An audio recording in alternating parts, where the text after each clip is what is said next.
కాంగ్రెస్ ప్రభుత్వం వడ్ల కొనుగోలు విషయంలో పూర్తిగా విఫలమైపోయింది. రేవంత్ రెడ్డి మాటలు కోటలు దాటుతున్నాయి కానీ చేతలు గడప దాటని పరిస్థితి ఉంది. హైదరాబాద్లో కూర్చొని అందాల పోటీల మీద రోజు రివ్యూ చేస్తూ ఉన్నాడు రేవంత్ రెడ్డి. కానీ అకాల వర్షాల వల్ల కల్లాల్లో వడ్లు మొలకలెత్తుతూ ఉన్నాయి. కొనే దిక్కు లేదు. అధికారులు ఎవరు కూడా కల్లాలకు తిరగడం లేదు. రైతులు బోరున విలపిస్తూ ఉన్నారు. మూలిగే నక్క మీద తాటిపండు పడ్డట్టు అయిపోయింది రైతుల పరిస్థితి.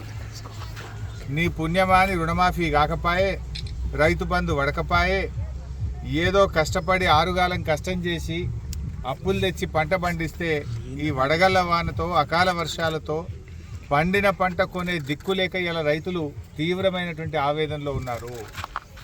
రేవంత్ రెడ్డి కొంచెం రైతుల గురించి పట్టించుకో. చిల్లర మాటలు మాట్లాడు కాదు. రాష్ట్ర ఆదాయం పెంచడం చేత కాదంటావు, అప్పులు ఉడతలేవని మాట్లాడుతావు. అసలు నువ్వు ఒక ముఖ్యమంత్రిగా నువ్వు పూర్తిగా ఫెయిల్ అయిపోయినావు. ఇప్పుడు ఈ కొత్త ముచ్చట్న కేసీఆర్ ఉండగా 11 విడతల్లో కరోనా వచ్చినా, పెద్ద నోట్ల రద్దయినా, ఆర్థిక మాంద్యం ఉన్నా ఎన్నడూ రైతు బంధు పైసా రూపాయి ఆగలే. కేసీఆర్ గారు ఉన్నప్పుడు ఏ రోజు వడ్ల కొనుగోలు విషయంలో గింత తిప్పలు కాలే. నువ్వు వచ్చినాకనే అయితే కాంటాలు పెడతలేరు, లారీలు వస్తలేవు, సంచులు పంపినరు.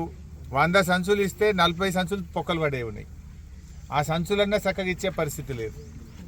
అసలు నువ్వు గన్ని బ్యాగులు కూడా కొత్తవి కొని రైతులకు ఇచ్చే తెలివి తేటలు కూడా మీకు లేవా అని నేను అడుగుతా ఉన్నా. ఇక సంచులు కూడా సప్లై చేసే చేతన అవుతలేదా మీ గవర్నమెంట్కు?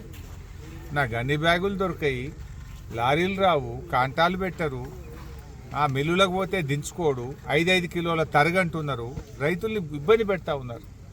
నేను ఇలా సిద్దిపేట రూరల్ మండలం ఇరుకోడు గ్రామంలో వస్తే ఏ కుప్పలో చేయి పెట్టినా కూడా మొలకెత్తిన వడ్లే కనబడతా ఉన్నాయి. హైదరాబాద్లో కూర్చొని ఉత్తమ్ కుమార్ రెడ్డి ఏమో మేము కొంటున్నాం అని ఏడగొంటున్నాం. మరి మొలకలెత్తి ఈరోజు వడ్లు నల్లబడిపోతున్నాయి. ఇప్పుడు వర్షం పడంగానే వెంటనే ఎత్తి రైస్ మిల్లులకు అలాట్మెంట్ ఇచ్చి బాయిల్ రైస్ చేసుకోవచ్చు కదా.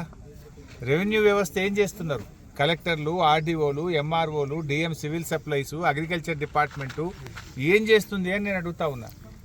ఆ రోజు కేసీఆర్ గారు ప్రభుత్వం ఉన్నప్పుడు ఆయన వాన పడితే ఎంఆర్ఓలు పోయి సెంటర్లలో కూర్చొని ఆర్ఐఓ కాడ, డిటిఓ కాడ, ఎంఆర్ఓ కాడ కూర్చొని ఆర్డీఓలు తిరుక్కుంటా మిల్లులకు వెంటనే దించిపిచ్చి రైతుల్ని కాపాడుకునే ప్రయత్నం చేసినాం. నువ్వు రైతు బంధు చేయపోతివి, రుణమాఫీ చేయపోతివి, కనీసం పండిన వడ్లు కూడా కొనే తెలివి లేదా నీ ప్రభుత్వానికి అని అడుగుతా ఉన్నా. చేత కాకపోతే దీపో. ఎందుకంటే నువ్వు అప్పు ఉట్టదంటావు, పైసా పెంచనంటావు, వడ్లు కొననంటావు, రైతు బంధు వేయనంటావు, రుణమాఫీ చేయనంటావు. మరి ఇంకా నువ్వు ఎందుకున్నావు?